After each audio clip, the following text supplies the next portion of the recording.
Good evening, all. Welcome to the third vertical integration program. Today, again, we have an expert panel here, and today's topic is going to be jaundice. I think jaundice is one of the most important topic when we compare starting from the anatomy or from biochemistry or physiology. The most important topic of jaundice is what we are going to discuss. So we'll give you a quick overview of what we are going to discuss. We have Dr. Soumya from Department of Anatomy and Dr. Gayatri from Department of Biochemistry and Vandana Madam, Dr. Vandana Madam from Department of Physiology. Welcome to the vertical integration training, ma'am. So, as you're well aware, we'll just, as we always start our discussion, we start obviously with the anatomy. That's how we have all learned. So, ma'am, can you just briefly explain the anatomy of hepatobiliary system? I know it's a big question that I'm asking you.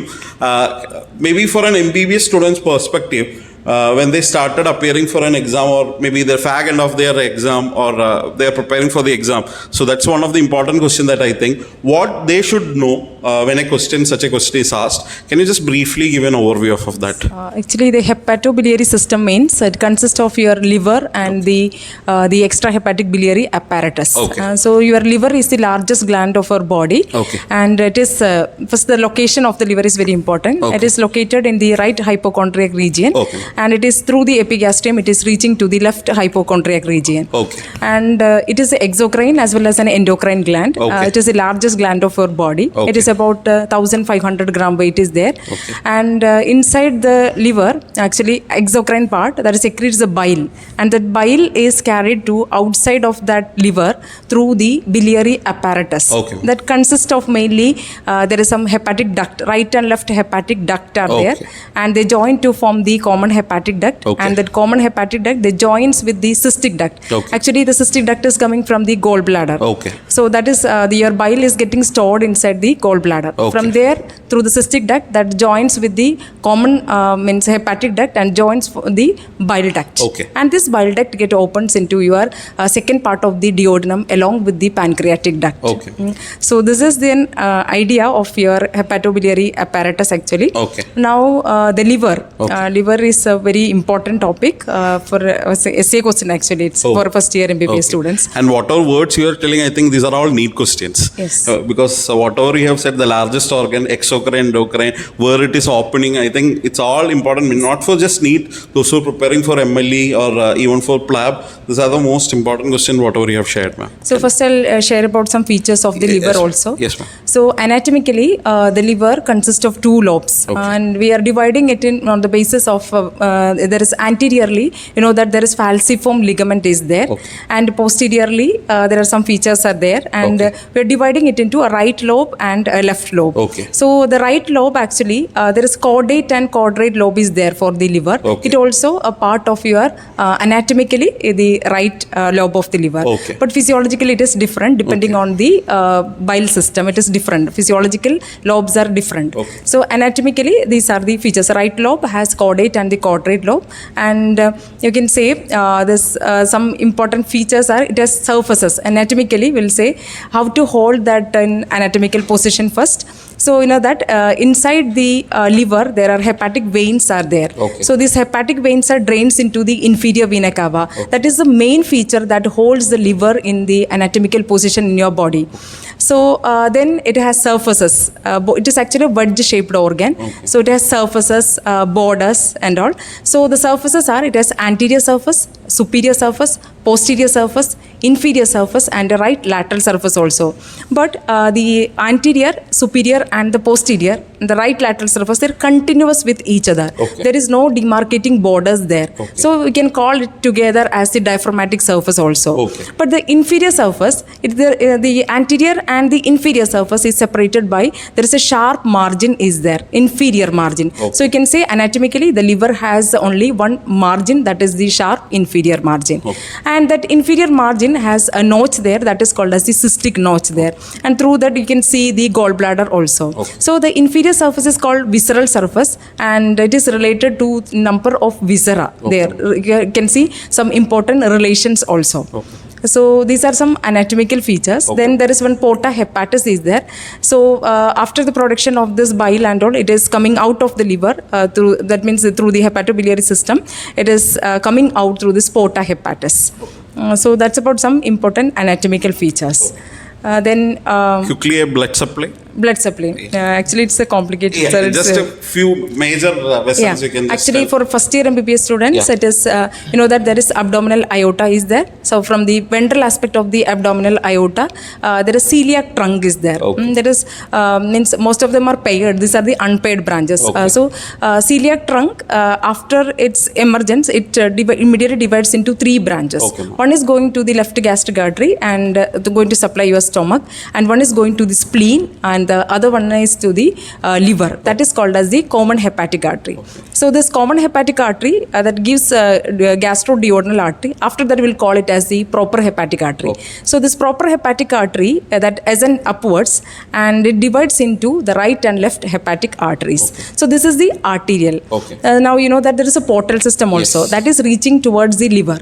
So means your stomach is supplied by the arteries, and your spleen is supplied by the arteries. Pancreas is also supplied by the arteries, and after this, every artery is entering to the organ, and it gives its nutrients there, and it forms the vein. Okay. Capillary forms, and the venous system starts. So from the spleen, there is splenic vein comes, and from the intestine, it is inferior mesenteric vein comes, and there is a superior mesenteric vein comes. The superior mesenteric vein and the splenic vein, they join to form the portal vein. Okay. So this portal vein is also entering to the liver, that is through the porta hepatis. So hepatic artery is there, and the portal vein is also there. So the difference is that the hepatic artery is rich in oxygen, but the portal vein, it is venous blood. It is less in oxygen, but it is rich in nutrients. So this is ultimately reaching towards the liver. So now inside the liver, there is deoxygenated, that is nutrient rich blood is there, and oxygenated blood from the hepatic artery is also there. Now, to explain furthermore, we need to explain the histology also. Yeah. So how the cells. Maybe we can take up as the next Yes, question. yes. Because the most important thing, the anatomy of the liver itself is an essay question. That's Yes, what yes. hepatobiliary system or how. Yes. Okay, ma'am. So over to Vandana ma'am. Ma'am, can you just briefly tell us regarding the major thing of the liver, that is the bilirubin, and about the bilirubin metabolism? Thank you. Means we actually define this jaundice itself as yellowish discoloration of skin, mucous membrane being clear out, Yeah. so it is reflected. So it goes to that state when the bilirubin levels rise up to 2 mg per DL. So we'll just explain how this bilirubin is formed, how it is normally drained, and how this level increases in case of this jaundice. So we know that these RBCs, they have a lifespan of 120 days. And as they reach this 120 days, they become more fragile. And when they pass through these fine blood vessels, spleen, they rupture. And even otherwise, the spleen filters these RBCs. And then what they do is they actually, the destruction of RBCs occur in the spleen. And that is the reason why spleen is called the graveyard of RBCs. So here what happens is these RBCs are destroyed, and this hemoglobin actually it comes out. And this globin part of hemoglobin, it splits into heme and globin. And this globin part is converted into amino acids. And this heme part, each heme part, it contains actually 4 pyrrole rings. And these pyrrole rings actually, by the action of the enzyme heme oxygenase, they become aligned in a straight line. Here. So, and that stage we call it biliverdin. And this biliverdin, upon the action of this enzyme, biliverdin reductase, it gets converted into bilirubin. And this bilirubin, it combines with albumin and is called as the unconjugated bilirubin, which is transported through blood. It reaches liver. So the liver picks up this bilirubin and it eliminates this albumin. So what happens is in the liver, this bilirubin, it gets conjugated with the action of the enzyme UDP glucuronidase transferase, and then it gets converted into conjugated bilirubin. Okay. And this advantage of this conjugated bilirubin is that it is water soluble. Okay. So it is soluble in bile juice. So it gets transported through the bile duct, as Madam has already explained. It gets transported through this bile duct and it reaches the intestine. And once it reaches the intestine, by the action of this intestinal bacteria, what happens is this bilirubin, it gets converted into urobilinogen, which actually gets converted into stercobilinogen, and the stercobilinogen gets converted into stercobilin, which actually gives color to stool. Okay. And it is excreted like that. Okay. And this, what happens to this urobilinogen is either through this enterohepatic circulation or through the general circulation, it reaches kidney and it is excreted. Okay. So this is what happens normally. Okay. If this flow is affected, either before it reaches the liver or in the liver or from the liver, at any stage, if the flow is affected, this bilirubin levels may rise in blood. Okay. Thank you, ma'am. Thank you, ma'am, for a quick briefing, because I think it's one of the most important thing, because once you know the physiology, biochemistry and anatomy well, we can easily, as a clinician, it is very easy for us to tell what are the clinical features, what investigation we need to order. Thank you, ma'am, for that quick overview. And over to Dr. Gayatri. Can you just classify how we have classification of jaundice? Yes, sir. For jaundice, it's a very broad classification. Like we have congenital hyperbilirubinemia and acquired hyperbilirubinemia. Hyperbilirubinemia per se is bilirubin level above 1 milligram per deciliter. Okay. Normal total bilirubin level is between 0.2 to 0.8 milligrams per deciliter. Okay. When it reaches above 1 milligram per deciliter, we call it as hyperbilirubinemia. Okay. Between 1 and 2, it is latent jaundice, and above 2 is clinical jaundice. Okay. So we can divide it into congenital hyperbilirubinemias and acquired hyperbilirubinemias. Congenital hyperbilirubinemias, according to like Madam said, we have unconjugated bilirubin and conjugated bilirubin. So we can divide it in that way. Like we have unconjugated congenital hyperbilirubinemias and conjugated congenital hyperbilirubinemias. So examples for unconjugated congenital hyperbilirubinemias are Crigler-Najjar syndrome, type 1 and type 2. There are 2 types in Crigler-Najjar syndrome, and also Gilbert syndrome. So in Crigler-Najjar syndrome, what happens is that there is deficiency of the conjugation enzyme for conjugation, which is UDP glucuronidase transferase. So when there is a complete absence of this enzyme, we call it as Crigler-Najjar syndrome type 1. It is a fatal condition where the bilirubin level will go beyond 20 milligrams per deciliter. So it is a fatal condition. And whereas this type 2, there is only a partial absence of this enzyme. That is, some activity of this enzyme is retained in type 2 Crigler-Najjar syndrome. That is, conjugation actually is a 2-step process. The first step is retained, only the second step is not taking place in Crigler-Najjar syndrome type 2. So there it is not fatal. The bilirubin level will not go beyond 20 milligrams per deciliter. It's comparatively milder form of Crigler-Najjar syndrome. That is Crigler-Najjar syndrome. And the other unconjugated hyperbilirubinemia, congenital hyperbilirubinemia, is Gilbert syndrome. In Gilbert syndrome also, it's a problem with the enzyme for conjugation. Here, the activity of this enzyme is reduced. Only about 30% of the activity is retained in Gilbert syndrome. So, this is a benign condition. It's a very mild condition.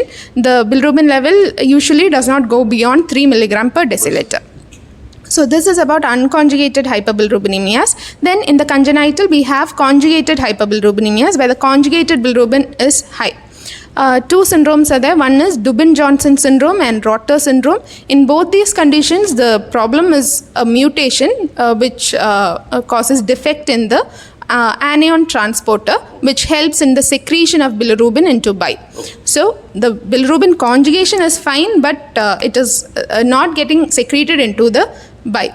That is a congenital hyperbilirubinemias. Then we have the acquired hyperbilirubinemias. In acquired hyperbilirubinemias, we can classify it into prehepatic, hepatic, and post-hepatic types. In prehepatic types, the problem arises before it reaches the liver, as in hemolysis. That is, extensive hemolysis will be there in hemolytic disease of the newborn or hemolytic disease of the adults. There will be extensive hemolysis leading to increased production of bilirubin. So the liver cannot conjugate all the bilirubin that is formed. So there occurs unconjugated hyperbilirubinemia. The second set is the hepatocellular jaundice, the hepatic jaundice. And here what happens is that the liver cells are the problem. That is, there is some injury or some disease with the liver, so the conjugation itself is decreased, and also maybe due to some intrahepatic cholestasis, the conjugated bilirubin is not getting excreted. So in this condition, both unconjugated and conjugated hyperbilirubinemia can occur. And the third one is post-hepatic jaundice. It is due to extrahepatic cholestasis, obstruction. So there will be increase, if the conjugation is fine, there will be increase in conjugated bilirubin. These are the different types of jaundice. Thank you, ma'am, for that classification. Now, when with this background itself, it's very easy to tell what are the clinical features basically. When a patient comes with jaundice, the main complaint they will complaining will be the yellowish discoloration of the skin and the mucous membrane. That will be the usual presentation that we all know. And depending upon the jaundice, different type of jaundice, when you are seeing it in a newborn, the most common things that we need to, maybe a physiological jaundice, that's the most important reason. Maybe they just need some sunlight therapy, phototherapy, and the jaundice will be normal maybe within 1 week's time. So that will be the one of the clinical presentation. And next clinical presentation is said the hemolysis. So they don't have any primary problem in the liver, but they might be just noticing the yellowish discoloration and they will be coming to a clinician. So that will be the next presentation. Coming to the hepatic, again depending upon the reason why they have that hepatic jaundice, the most common being in viral hepatitis formed by an hepatitis B or hepatitis A or E. That's A and E, which will be the most common one.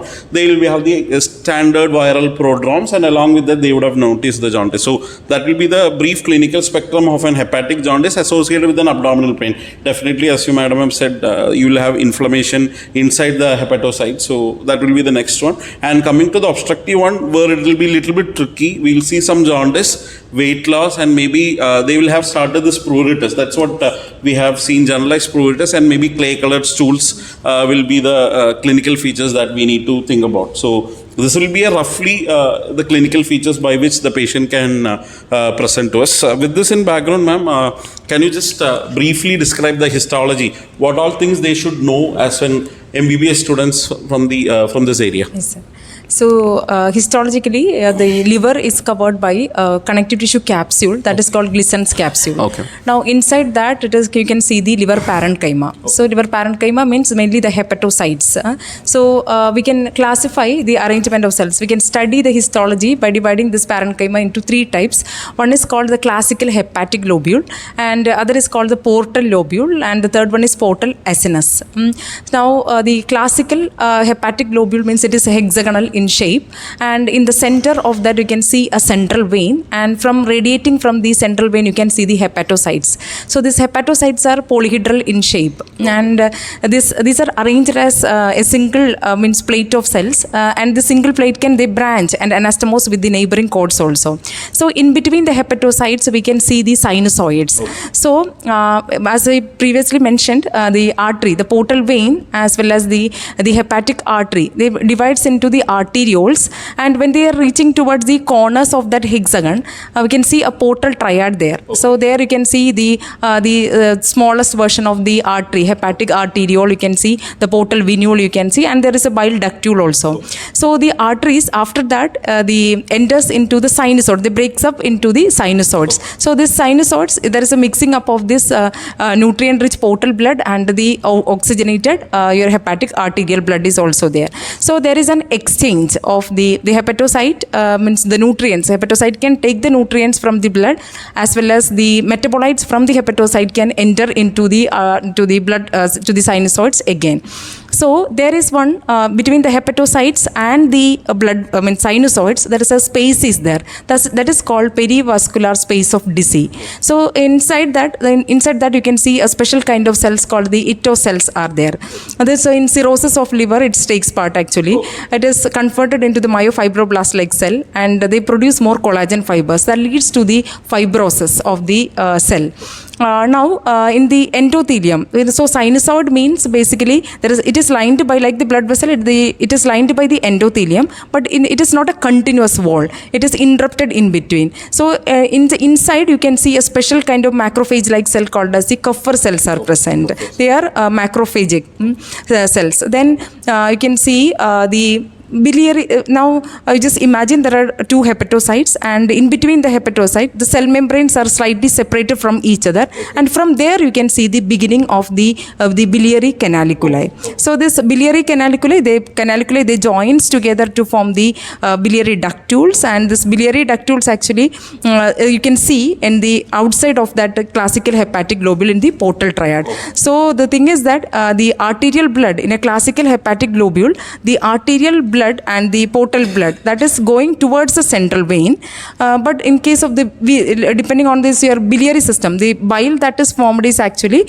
it is from the central portion and it's moving away from that is centripetal, and you can see the centrifugal kind of drainage you can see in a classical lobule.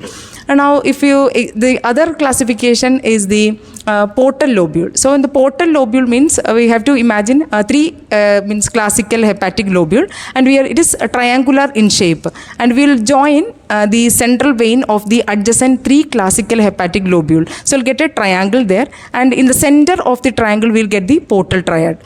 So in this you can see the blood supply in the exactly opposite to that of the classical hepatic globule. And one more is there, that is portal acinus. It is actually elliptical in shape, and functionally this is very important because in the center we can see the hepatic artery. So we are dividing the cells of the adjacent classical hepatic globule into zone 1, zone 2 and zone 3. So the zone 1, that is near to the arteriole, so it get more oxygen. And the zone 3 that is near to your central vein, it get less oxygen. And this is important in case of toxicity also. So the zone 1 that is near to the artery is at first exposed to the poisonous things. So that is important. This is how we are studying the histology of the liver. Okay, ma'am. Thank you for that. I think after listening to this, treating a patient is much more easier rather than remembering the whole anatomy and physiology. That's what I feel right now. Ma'am, Andra ma'am, can you just briefly tell us regarding the pathophysiology of jaundice? We have almost covered, but can you just quickly give you an overview, because that's again one of the most important reasons why there is a clinical appearance of yellowish discoloration and why the patient is having. We have told certain reasons. Can you just briefly tell us regarding that, ma'am? Just like how Dr. Gayatri has already explained, these things, this bilirubin level increases in blood. It may be due to, it can be classified into three stages. First one is the prehepatic stage, where there is increased destruction of the RBCs. And when there is increased destruction of the RBCs, this conjugated bilirubin is available, but this liver is not able to pick it up. So it is actually an overload for the liver. So there is prehepatic jaundice. When it comes to the liver, when there is deficiency of the enzymes which are required for the conversion, for the conjugation, or for the cellular defects, or for any problem as Madam has already explained, in this drain within the liver itself, if there is a problem, it leads to the hepatic jaundice. And even if it is the hepatic jaundice, conjugation happens. So conjugation may happen, may not happen. So if it is mild case, you will see conjugated bilirubin as well as unconjugated bilirubin. But if it is severe, as in case of cirrhosis and all, we don't see conjugated bilirubin. And when the next one is the post-hepatic jaundice, where there is problem or obstruction in the bile duct. So in that case, in the biliary tree, if there is an obstruction, the flow is affected, but you get conjugated bilirubin there. So this is how we explain. Then for us, from physiological point of view, what question we ask usually the students is clear stool in obstructive jaundice. That is the question which we use. But that question is what I remember solely from physiology when you ask me. But that's a very important thing, because Actually, when you have a patient with obstructive jaundice, they really will present with a clay colored stool. Unless and until you are not asking this question, you are losing it somewhere. Yeah. So it's not an important. It's a very Students important should, thing. Students should be knowing till they are practicing medicine. That is a one question that should always remember in terms of jaundice. The patient will never come and say that I have got a clay colored stool. You have to ask them. They will definitely say yes if you are dealing with a patient with obstructive jaundice. Thank you, ma'am, for that brief overview. Next most important thing when we come to the biochemistry is the liver function test. Yes, sir. So when we say liver function test, what exactly meant by liver? Many of them doesn't know what you come under the panel of an LFT. So when I say that PTINR, it is not a liver function test. It is a coagulation profile test. So can you, Dr. Gayatri, can you just briefly tell us what is LFT and how we can interpret it? Yes. Actually, liver function tests, these are a group of tests done to assess the function of the liver. So the liver has several functions. It has synthetic function, excretory function, detoxification. Like that, it has so many functions, metabolic functions. So to assess each function, it is we are doing a certain test. These are called the liver function tests. Okay. So clinically, the tests that we usually do are, one is the bilirubin, total bilirubin, conjugated and unconjugated, or direct or indirect. That is the total bilirubin level, as I already mentioned, it is 0.2 to 0.8 milligrams per deciliter. So we have unconjugated, which is the water insoluble form, and conjugated, that is a water soluble form of bilirubin. So why this is called direct bilirubin and indirect bilirubin is that it is based on a Vandenberg test. So this Vandenberg test is done to determine the type of bilirubin. That is, when bilirubin in the serum reacts with diacetylsulfanilic acid, it will give azobilirubin. That is a compound, and that is a violet colored compound. Depending on the color that is seen, that is, this azobilirubin is a violet colored compound. So this appearance of this color, if it is immediate, then we call it as direct bilirubin.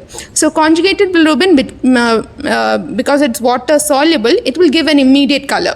So that is why it's called direct bilirubin. And unconjugated bilirubin, it will not give color as it is water insoluble. Only on extraction with alcohol, it will give a color. So that is called indirect bilirubin. So the level of bilirubin that will be checked in liver function test. And another thing that we ask for in liver function test is the enzyme panel.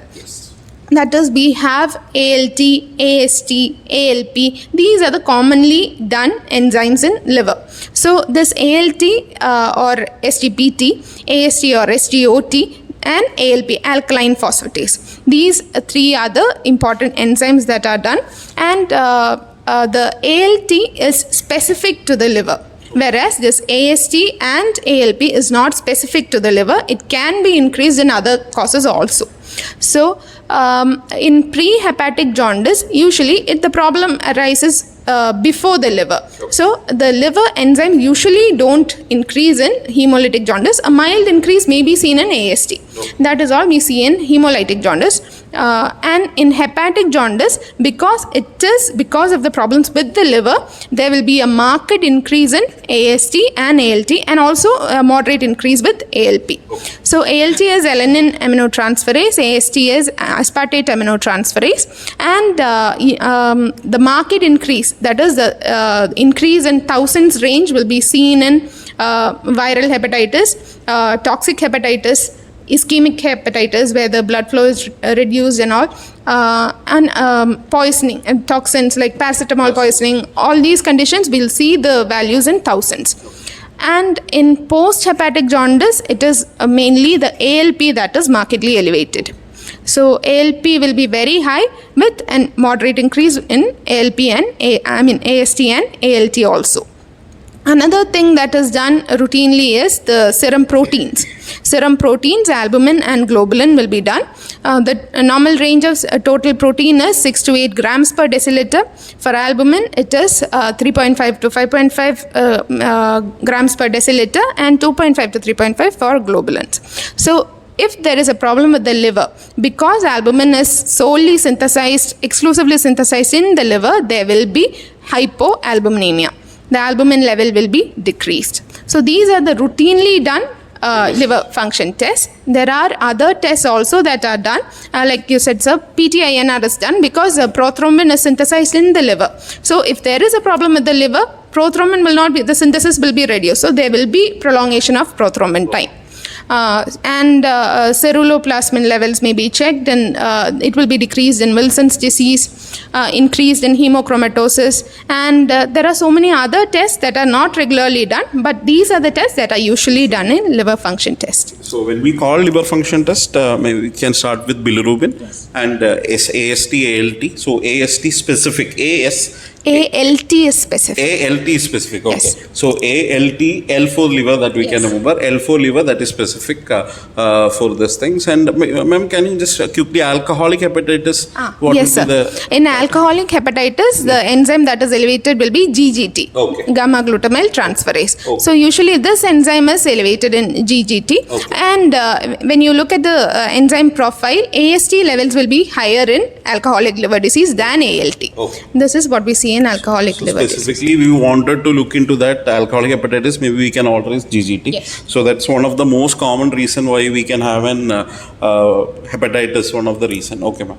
With this in background, I'll just give you a briefing about what are the clinical examination when the patient comes to us. So basically, clinical examination start with our general examination. And in the general examination, the most important thing that we look into is definitely the jaundice, the yellowish discoloration of the sclera and the mucous membrane, maybe to the skin or maybe to the sole of the foot, maybe the whole skin will be turned yellow. So that is the most common features that we see in patient. Next, followed by maybe a generalized edema. As you said, hypoalbuminemia is one of the reason. Maybe the patient is having a chronic liver disease. Edema will be the next most important thing in general examination, and we'll definitely look in for the features of chronic liver disease in a patient. So starting from head to toe, it is simple to remember. Starting from head, you can have alopecia and maybe a parotid gland enlargement, jaundice in the eyes. Maybe you can look into the gum. There can be some gum atrophy, or even you can able to see jaundice in the mucous membrane. Then coming to the neck, there can be some distended neck veins. Coming to the chest, there can be gynecomastia in a male patient. Then abdomen, there can be ascites. Then there can be caput medusae. And if it is a chronic liver disease, I am just telling you regarding the features of chronic liver disease. Coming to the hand, there can be dupuytren's contracture. There can be clubbing associated with this. And again, there can be flapping tremors. And coming to the genital examination, there can be associated testicular atrophy. And also you can be able to see some amount of hydrocele in some extent of patient. And gross edema is what we will see in patients for chronic liver disease. But in acute, again, jaundice, maybe with an abdominal tenderness and hepatomegaly we will be able to see. And always we will look in for hepatosplenomegaly whenever we have a typhoid in suspicion in our mind. So we have to look for organomegaly. Among that, spleen is the most important other organ that we need to examine. When coming to the obstructive jaundice, the most important one that you can, as an undergraduate, is what you need to remember is the Kruas's law.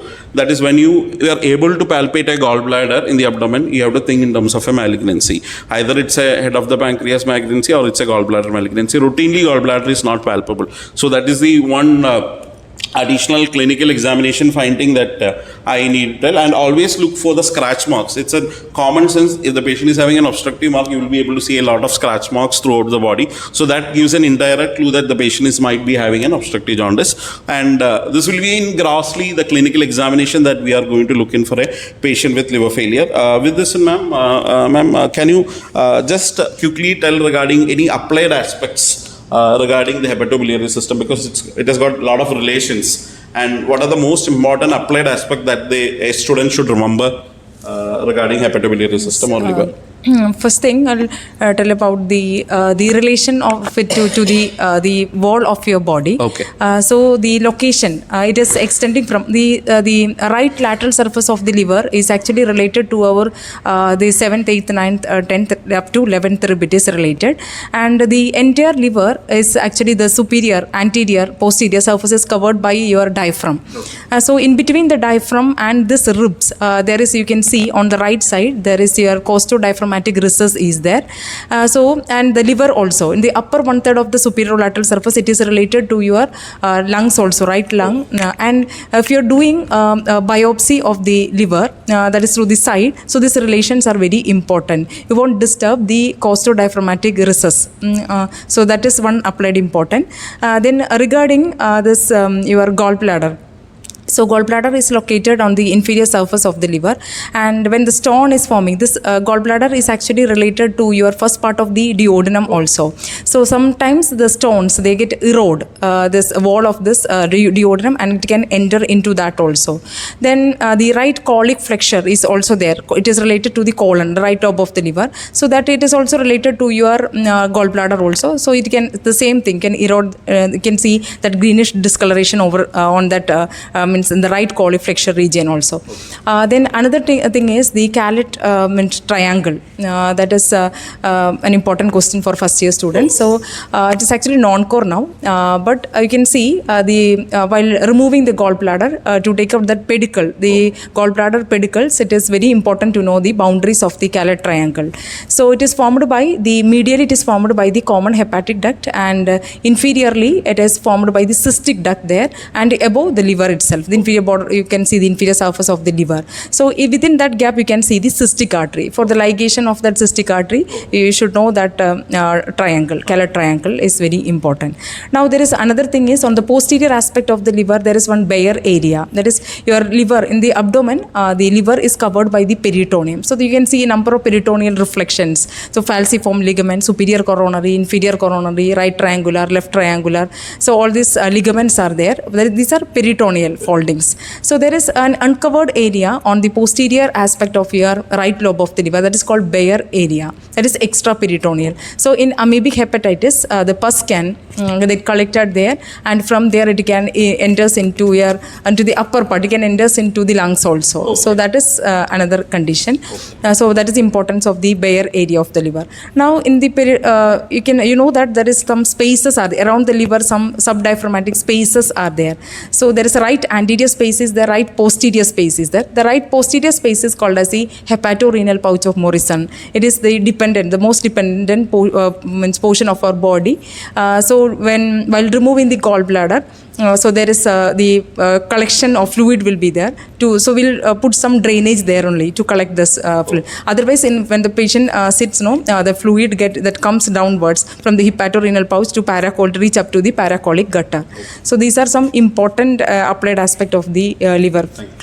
And one more, the hepatorenal pouch, since you told me as an emergency physician, why we are checking for the hepatorenal pouch. When we are doing an ultrasound for a patient with trauma, we'll check for the first whether the blood has got collected in the hepatorenal pouch. So now I know the reason why we are searching for this. That's the most dependent part where the blood can get collected first. So that is the reason, ma'am. Ma'am, Vandana ma'am, can you just briefly tell, we have covered almost the functions of the liver. I think it's a huge list is there, but maybe you can just briefly tell as point wise or something, the students will be able to remember those things. Because the functions of the liver, I think it's an essay question again. It's an essay question.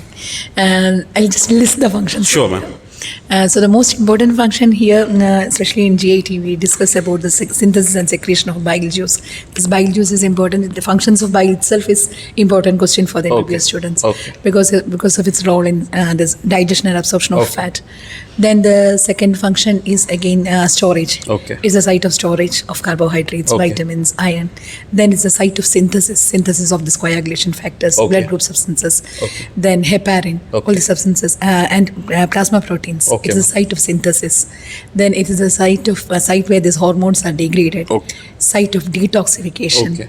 Then it plays an important role in excretion also. Excretion of lot of substances, because all the substances which are soluble in this bile can be excreted through this, especially cholesterol and other things. Then it being a part of the reticuloendothelial system, it plays an important role in immunity. Then it is a site of metabolism. All these metabolism, carbohydrate, there is anabolic as well as catabolic metabolism, and so it's a site of metabolism of carbohydrates, proteins, fats, even alcohol. Then it's a site of thermogenesis, site where heat is produced because of the mitochondria present here in the cells.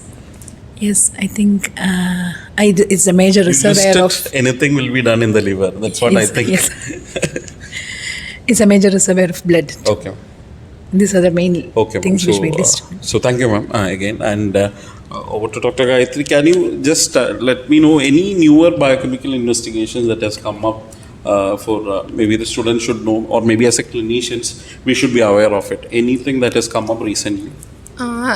Before that, sir, I forgot to mention the urinary findings in jaundice. Yes. And that is in pre-hepatic jaundice, there will be a marked elevation of urobilinogen. Okay. And in the practical for the students, for our biochemistry practicals, we do this test for urobilinogen. It's called the Ehrlich test. Okay. And in post-hepatic jaundice or obstructive jaundice, it is only then the bile salts and bile pigments will be present in urine. Okay. And we do the Hayes test or the modified Fauchett's test in post-hepatic jaundice. Okay. And about the markers, I'd like to speak about the AFP, alpha fetoprotein, which is a tumor marker which indicates this hepatocellular carcinoma. Okay. And there are so many newer markers that have come up. Like there is one cytokeratin 18, which is a cytoskeletal protein.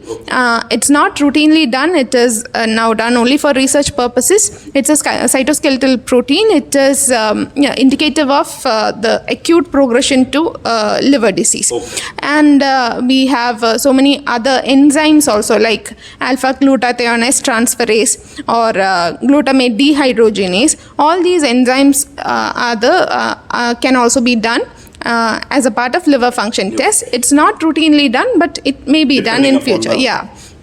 And also in autoimmune liver disease, so many antibodies are being done. Mitochondrial antibody, anti-nuclear antibody, anti-LKM antibody. All these are the antibodies that are done in autoimmune liver disease. So these are the... Maybe ferritin, hemoglobin. Yes. In ferritin is done. Ceruloplasmin levels can be done. And serum hyaluronic acid may be done. These are serum hyaluronic acid, procollagen, type 1 carboxy terminal peptide, and these are all the direct markers for fibrosis. So these are the newer markers that are... That has come up. Yeah. Maybe the additional investigation that a clinician might order, maybe a radiological evaluation, maybe an ultrasound of the abdomen, maybe depending upon the requirement. We have the new fibroscan that has come up where we can detect early chronic liver disease, the cirrhosis. We can just know the surface of the liver. We have to label a patient to having cirrhotic. Maybe we can do a fibroscan. An ultrasound, but it's the most important reasonable investigation because we can get a lot of information regarding whether there is hepatomegaly, whether there is obstruction, whether there is any IHBRD, gallbladder, everything will get a quick idea. Maybe depending upon the requirement, we might need an MRI or a CT abdomen. We have suspecting a head of pancreas lesion where we find it difficult in an ultrasound. Definitely they need further evaluation and maybe an early endoscopy for the patients who are having a chronic liver disease to look for the complications like esophageal varices. So these are the major other add-on investigation as a clinician as you add on, and definitely have covered almost all other biochemical and blood investigation that we need to send in for a patient. And coming to the treatment aspect, basically it's all depends upon the type of jaundice the patient is again having. So the treatment aspect for viral hepatitis, we need to just support the liver, avoid hepatotoxic agents, and usually like 3 to 4 weeks time it's a self-limiting disease like an hepatitis A and E. Only very few group of patients will go into a fulminant failure sort of a thing. Maybe for that reason, maybe an OTPT can come down. Maybe we routinely use this N-acetylcysteine infusion. That is the only additional thing. That is again the antidote for your paracetamol toxicity.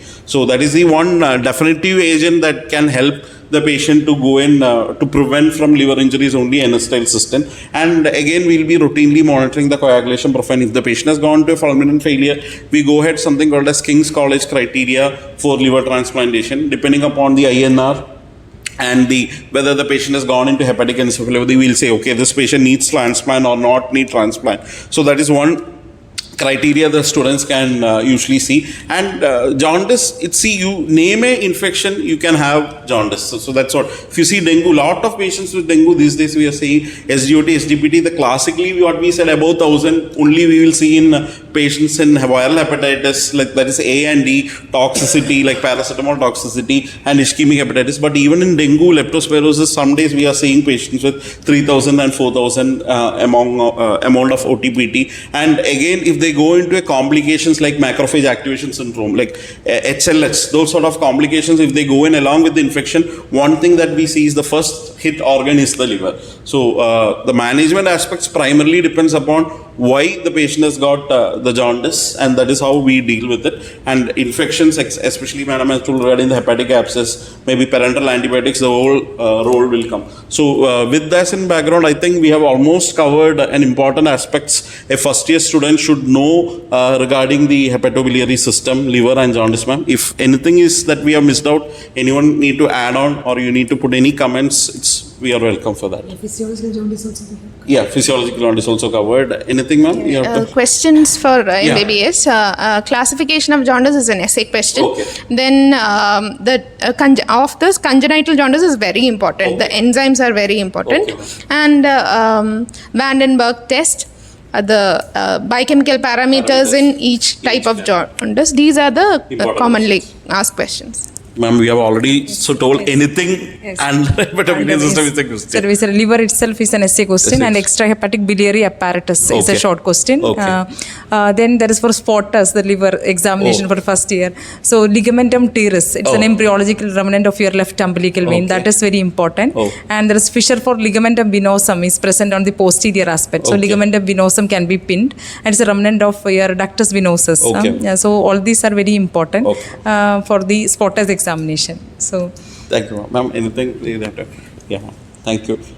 So once again, I thank each one of you to making this topic very interesting. Thank you all. Thank you. thank you.